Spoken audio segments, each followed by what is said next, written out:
Okay. Let's do this, guys! Okay, so... Good day, everyone. Welcome to the Bathroom Show. Bathroom show! Bathroom show! The Bathroom Show.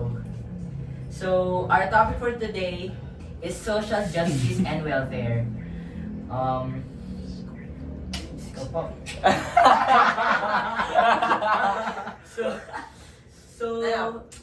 The first, unang tanong ay, Yeah. okay, so, Bilis na, bilis. okay. Ganda. The first freaking question is, why do comments turn into Bisaya versus Tagalog wars over the smallest thing? Siguro mayabang sila, pre. Obvious, sino una? Sino Ako una? sa tingin ko, So, dahil to sa mga taong, yung, kunwari, matino kang comment, Oo. tapos na-misinterpret nila, tapos tatawagin ka na, Bisaya ka ba? Tapos doon na magsisimula lahat, patong na yung comments. Bas kasi depende yun sa pagka-sensitive ng Tagalog Oo, or tama, Bisaya eh. Tama. Kasi silang dalawa para sensitive eh. Lalo na pag mali-mali grammar mo yung Tagalog, Bisaya ka ba? Bisaya ka ba, diba? Tapos yun, doon na magsisimula lahat. Doon magsisimula eh. Ang kakapal kasi mukha ng iba eh. Yun yun. Ikaw, Gab, ano opinion mo? Bisaya ka eh. Mga Bisaya ka, diba? Ba yan? Siguro dahil lang sa ano, like, minsan kasi mayayabong yung mga Bisaya eh. Siguro. Kaya, Oo, siyempre. Malata naman pag Bisaya. Oo. Pero most of the time, may abang yung mga Tagalog eh. May phrase kasi sila yung may ngani. Oo, yung mga Diba? phrases, Bisaya Oo, phrases. Batangas. Diba? Pinagtitripan no. Oo, pag narinig ng Tagalog yun, yung mga Bisaya phrase, papagtripan nila. Ay, may isa pa. Yung mga pagkain. Oo, ng Bisaya tamang Tagalog. Bakit? Kunwari, sa Tagalog, pagbag. Sa Bisaya. Ano sa Bisaya? Yung pagpag. Ano yan? Pagbag yung scraps. Yung Scraps. Yung ano, manok. Basta may iba't ibang phrases tayo Oo. eh. Pero feeling ko mali yun eh, kasi parehas tayong kapwa Pilipino. Kaya nga dapat di nag-away. Oo nga. Samahan lang. English. Diba? Ikaw, Luas, ano opinion mo? Ba't kasi di na nag-ano eh. Kasi ang kapwa Pilipino yan, pre, dahil di na nag-aaway sa mga ganyan eh. Magkaparehas na Di naman kailangan magkaroon ng Bisaya pati ng Tagalog, wars. Kasi, Tama naman. kasi at the end of the day, lahat tayo ay Pilipino. Lahat tayo Oo, Pilipino. tama. Dapat lang tayo magkaisa, pre. Magkadugo-dugo lang Oo. yan, pre. O, next question. Next question tayo. Okay, so next question. Wait lang. So, is color blindness helpful or harmful in addressing racial inequality? Parang ang hirap na Sige sagot. lang, paulit nga, paulit.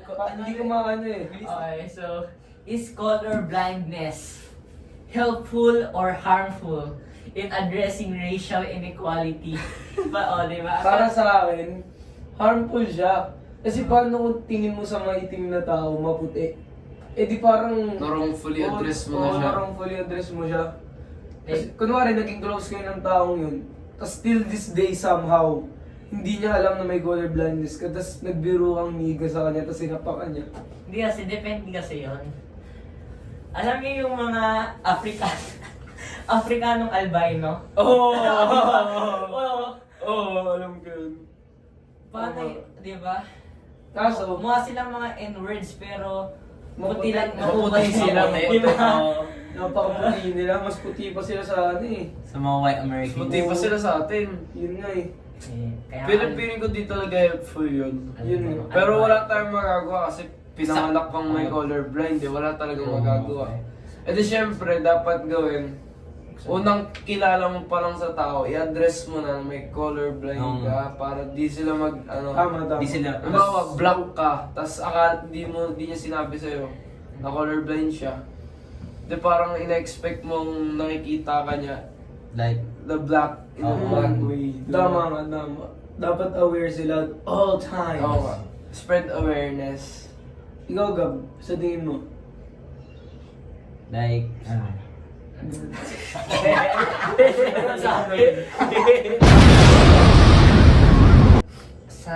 na to. Doon naman tayo sa LGBT. LGBT? Oh, go. Oh, go. Para sa inyo, how many genders are there? Yun! Yun talaga. Yun talaga. Yan ang magandang tanong. Sino muna? Pero, di ba tayo makakancel dito? Baka tawagin tayo homophobic. Hindi yan, hindi yan. Kay sila naman na tayo Podcast natin yan. Podcast natin. May karapan ka. Opinion pa. Para Freedom of natin, speech. Oo. Freedom of speech. Sino una? Sige mo, Aga. Okay. Like, Christian-wise, dapat dalawa lang. Oo. Catholic-wise. Nakabase sa Like, Biblia. si God na mismo gumawa Oh, ng dalawang gender lang. Like, he can't be man to man, Oo bro. nga eh. Mga tama. Bawal yun! Oo. Di naman sa bawal. Di bawal! Sacred siya sa Bible. Sacred. Secret siya sa Bible. Like, tayo lang talaga mismo gumagawa ng sarili nating identity or gender mismo. Na bawal kay God yun. Like, dapat si God lang mismo yung pino-follow natin. Like, totoo naman eh. Tama naman eh. Kaya nga ano eh, Adam and Eve, not Adam and Steve. Diba? Diba? Tama naman ah. Okay, sige. Ah. Para sa akin ganun rin, syempre. Dalawa lang kasi... Sorry. Kasi ano nga naman, tama nga naman, stated nga sa Bible na dapat dalawa lang talagang genders. Gender, Yeah. Yung mga bisexual, mga trans, I don't support them para sa akin kasi mali yan sa Biblia. Okay? Dalawa lang ang tamang Boy and girl. boy or girl lang. Pero then again, kailangan ng ano eh, free will, may free Oo, will. May dapat free tayo will naman. nakalagay rin naman sa Bible na free will, pero... Shoot! Alas ka dito, Melo! Okay, next page. Next question. Okay, so why are Bisaya often labeled as provinciano even when they live in cities? Ano? Okay. Okay. Para sa akin, kaya sila nasasabing probinsyano dahil sa mga pinaggagawa nila, nakasanayan, yung mga hobby nila. Pag ano kasi, nakita ka ng, may dalawa kasing tao. Kunwari, nasa beach ka. Nakakita ka ng taong naka-sweatpants, parta na sinelas, tas jacket. Ano yung isipin mo? Malamang Bisaya. Bisaya, oo, syempre. Kahit taga city siya. Kasi nadala niya yung probinsyanong ugali sa Sa city. city. Kaya yun, unang akala mo talaga, Bisaya siya. Oo, tas kasanayan na rin kasi nila yun eh. Kasi diba, taga-probinsya sila. Siyempre, may init din minsan. Oo nga. Tsaka, kahit sa Bisaya naman mismo, mga city dun, underdeveloped pa rin. Cebu. Oo nga, parang mga... Probinsya yung cities nila eh. Bisaya eh, no? Yun nga eh. Tapos pag Tagalog naman, syempre, Grabe pormahan ng mga Tagalog. Siyempre, Sana yung mga performative city. Performative. Yun. Yeah. Kunwari, Mga pangyayamanin kahit halatang Tagalog ang isang tao pag nakita mo sila sa beach, suot nila. Nakaano sila short shorts. Oo, tas walang suot. Hindi, Oh. pwede rin naka, ano, alam niyo yung Sando. Mandex. Sando, gano'n. Hindi, alam niyo yung opened na ano, bukas na polong pang beach. Yung polo, yung polo, pare. They're rich, bro. Yung katawan Saka nila, shades. Oo, shades. Tas yung ano, mga Bisaya naka-jersey. Naka-Chicano. O minsan pa naka-jacket yun eh, kahit nasa beach. Oo. Tapos sweatshorts, Init eh. Yung alam mo yung Sparta na chinelas?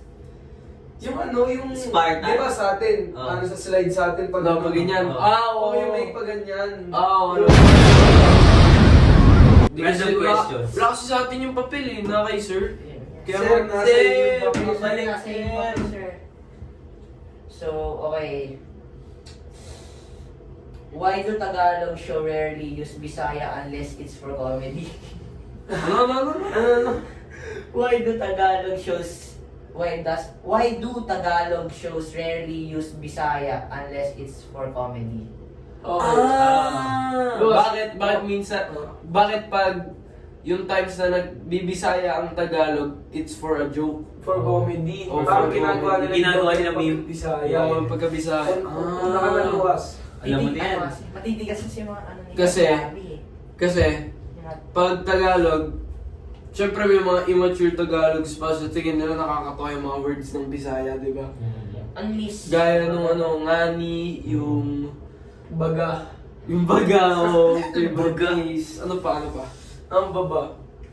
Yung mga, basta yung mga mura ng Bisaya, yun, basta maraming Basta yung mga palaging ginagamit ng Bisaya, pag narinig ng isang Tagalog tapos nalaman nila yung meaning, i-overuse na nila para lang magpatawa ng mga tao. Tapos gagawin pa nila yung Bisaya accent na yun. Oo. Like, Minamak nila yung mga Bisaya. mga Bisaya ganun. accent. Kasi madali lang rin naman kasi tumawa pag Bisaya yung joke kasi syempre nakakatawa yun. Nakakatawa eh. Oh. Aminin natin lahat nakakatawa, accent, language Lahat, nila, lahat, pagkatao nila. hindi man.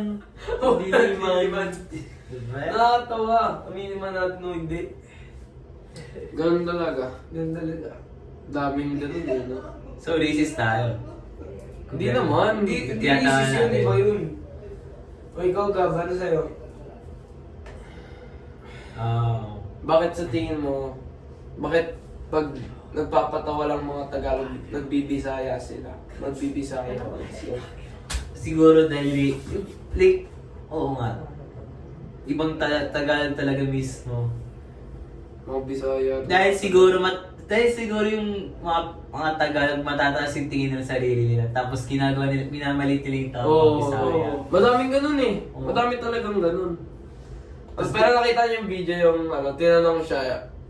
Si Rajon is yung ikaw versus 10 Bisaya. Ay, oo, si Haring Bangis. Oh, Haring Bangis. Oo, di ba yun? Kasi di ba Kapatid ni Rendon Ay, oo. Labrador. Oo nga, si Haring Bangis nga. O yun, di ba tinanong siya kung kaya niya ba daw labanan yung 10 Bisaya? Oo. Sabi niya, oo, kaya, bubugbugin niya daw yun, di ba? Tapos Yung pagdating nung 10 Bisaya, Pagdating ng Sampung- 10 Bisaya, nanahimik. natakot. Natakot. Great Pre. show. Kaya minsan dapat di masyado Oo, pinapanood. dapat humble. Babaan natin yung tingin sa sarili. Oo. Pero Just be kung humble. magbabang baba, tama lang. Di naman kasi ganun kababa yung Bisaya. Pare-parehas lang naman tayo eh. Oo, pinagkaiba lang talaga natin, nakasanayan. Yung mga traditions, mga ganun. May ano lang tayo, halang Yung dugo. language. Halang dugo lang. Next question tayo. Next spill. Okay.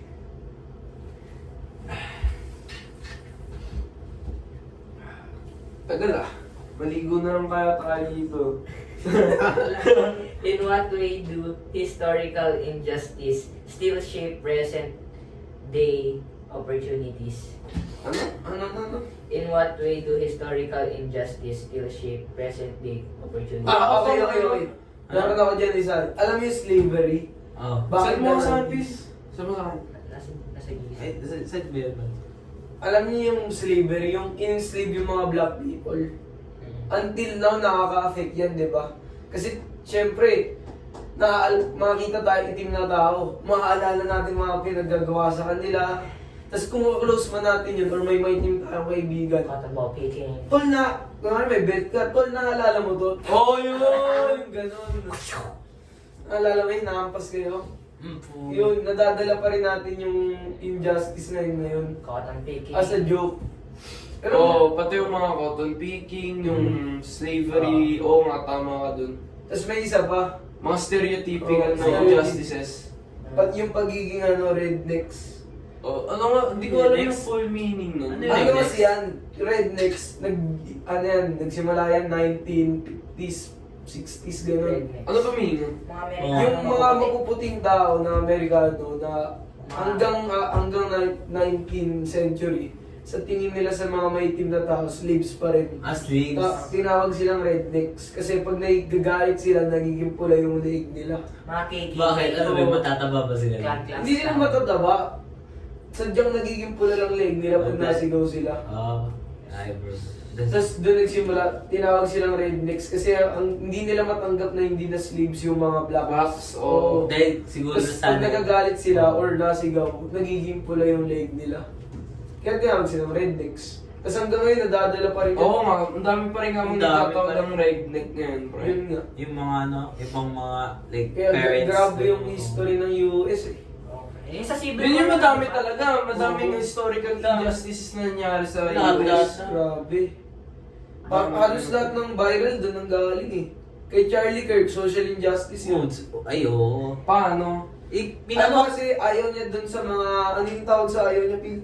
Sa mga, ayaw niya sa mga deportees. Hindi, Right? ano ba siya, conservative? Conservative American kasi yan. Oh, tapos ayaw niya sa mga... Ano yun? Mexicano? Sa mga Mexicans. Oh, ay, sa ano? Yun, di ba dalawa yung sides? Dalawa yung sides. Oo.